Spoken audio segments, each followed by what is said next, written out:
पूरे विश्व में भारत के इतिहास में यहाँ हर एक मजहब का अपना अलग अलग त्योहार होता है। सबसे ज़्यादा त्योहार हिंदू संस्कृति में होते हैं।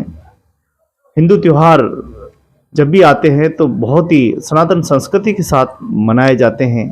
देश में भाईचारे का बात हो, एक दूसरे की प्रेम, मित्रता, गुरु के प्रति, माता पिता, हर एक छोटी छोटे बिंदुओं पर बहुत ही ध्यान रखा जाता है। यहाँ सिर्फ मानव मानव के बीच की बात नहीं, यहाँ पेड़ पौधे, पशु पक्षी, जीव जंतु, धरती के रज रज और कण कण के पर एक सनातनी बहुत विचार करता है, गहराई से मंथन करता है। इसी क्रम में होली का जो पर्व है वो हमारे आने वाला है। न जाने कहाँ चली गई वो होली जो पहले फाग के उत्सव के साथ मनाया करते थे। वो गीत, वो रागनियाँ पता नहीं कहाँ लुप्त होती जा रही है। आज नए हम पाषाण संस्कृति में और एक वेस्टर्न कंट्री की तरफ हम बढ़ते हुए न जाने अपनी होली को ही खो रहे हैं, हमारी सभ्यताओं को खोते जा रहे हैं। इन सभ्यताओं को कौन बचाएगा, क्योंकि ये हमारी विरासत है और विरासत को लेकर हम विरासत दिवस भी मनाते आए हैं।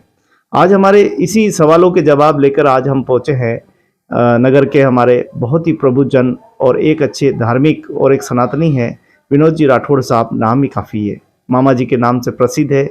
हम उनसे जानना चाहेंगे कि आखिर हमारी सनातन ये संस्कृति कहाँ खो गई, खो गए वो प्रेम और मित्रता वाली बातें, न जाने हम किस ओर जा रहे हैं। तो स्वागत है आपका हमारे भक्ति शक्ति संस्कृति चैनल। धन्यवाद। सर्वप्रथम तो मैं भक्ति शक्ति एवं संस्कृति चैनल के संपादक आदरणीय श्रीमान गोविंद जी भाई साहब को मैं हृदय से धन्यवाद देता हूँ कि आपने जिस बात राष्ट्रीयता की जो ललक, संस्कृति के प्रति जो ललक और वास्तव में सृष्टि के क्रम में जिस प्रकार से जो संस्कृति के उत्थान के लिए जो आप जो क्रम कर रहे हैं वो वास्तव में एक बड़ा ही सराहनीय कार्य है। इसके लिए मैं आपको साधुवाद और धन्यवाद देता हूँ। मेरा नाम विनोद कुमार राठौड़ है।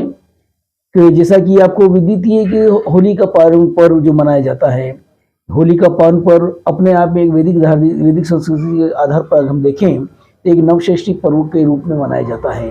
नवषष्ठी क्या है? नवीन फसलों का जो अन्न होता है।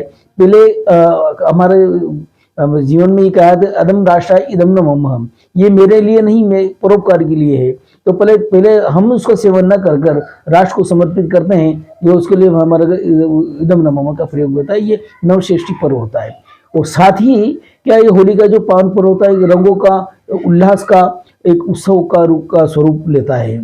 जो उत्सव का जो उसके साथ में क्या विभिन्न प्रकार के जो हमारे जीवन में जो उत्साह उमंग जो लहर दौड़ती है, वो जो उस रंगों का विभिन्न रंगों का एक समावेश होता है, जो उसको रंगोत्सव के नाम से इसको पुकारते हैं। और साथ ही सबसे बड़ी बात इसका एक यहाँ प्रश्न यहाँ उत्पन्न होता है कि जीवन में बहुत सारी कठोरता, ये अपने जीवन में विभिन्न जो मनुष्य के ये परिवार में जनों में, इष्ट मित्रों में और परिवार में जो विभिन्न प्रकार मतभेद जो हो जाते हैं, वो भी आज इस होली के पावन पर्व हमें बहुत एक सुनहरा अवसर होता है कि यार जो भी हमारे जीवन में होली से होली उसको खत्म करो, वापस नए सिरे से हम प्रारंभ करें और हमारे जीवन में जो हमारे जो रंग जो है ना, रंगों का हमारे जीवन में कैसे समावेश करें और हमारे जीवन में किस प्रकार से हम उपवास करें और हमारे किस प्रकार से हम आगे बढ़ें।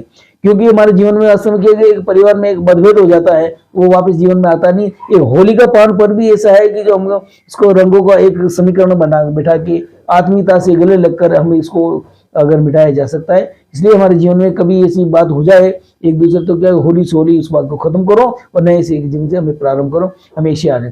और साथ ही मैं आपसे ये चैनल के माध्यम से ये संदेश भी देना चाहता हूँ कि जिस प्रकार से क्या हम पर्यावरण को भी एक हमारा अभिन्न अंग है। मैं ये नहीं कह रहा कि होली मत खेलो, खेलना है, सब कुछ करना है, मगर क्या है कि पर्यावरण की दृष्टि को भी हमें बचाए रखना है।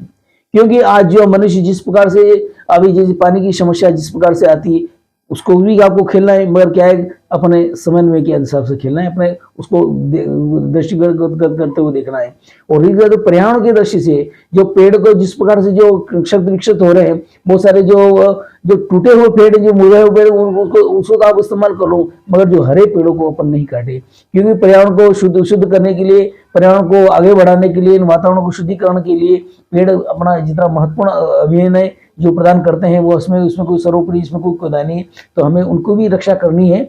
कभी हम जो भी है जो सूखी लकड़ी को इस्तेमाल करें और कम से कम मात्रा में करें और काम वो भी उत्साह से कार्यक्रम करें, मगर क्या है कि हरी पेड़ों को हम नहीं काटें। यही बात है। आज इस होली के पावन पर्व पर मैं पुनः आप सभी देशवासियों को, प्रदेशवासियों को, नगरवासियों को मैं हार्दिक बधाई एवं शुभकामना प्रेषित करता हूँ और साथ ही में आपसे आशा और अपेक्षा करता हूँ इस नवषष्ठी पर्व की महत्वता को समझे। मैं नवषष्ठी पर्व की जानकारी वास्तव में रुझान का हृदय में रंगम करें, तभी हमारा ये नवषष्ठी पर्व मनाना सार्थक होगा। और साथ ही मैं आपको वापिस से इस बात को कहता हूँ, हम जो रंगों का त्योहार है रंगों से ही खेलें, ये कीचड़ से या मतलब मलबे से, ये इस प्रकार से मतलब उड़ंत प्रवृत्ति के जिस प्रकार से जो गंदी प्रवृत्ति से जो खेलते, कृपया उसका थोड़ा त्याग करें और वास्तव में रंगों को पर्व कर रंगों और उत्साह से होली मनाएं। इस पर अपनी पुनः माने भक्ति शक्ति और संस्कृति के रक्षक भाई इस चैनल को और भाई हमारे गोविंद जी वैसा को हृदय से धन्यवाद आभार व्यक्त कर रहा हूँ। पुरुष होली की पावन पर्व पर हार्दिक बधाई शुभकामनाएं।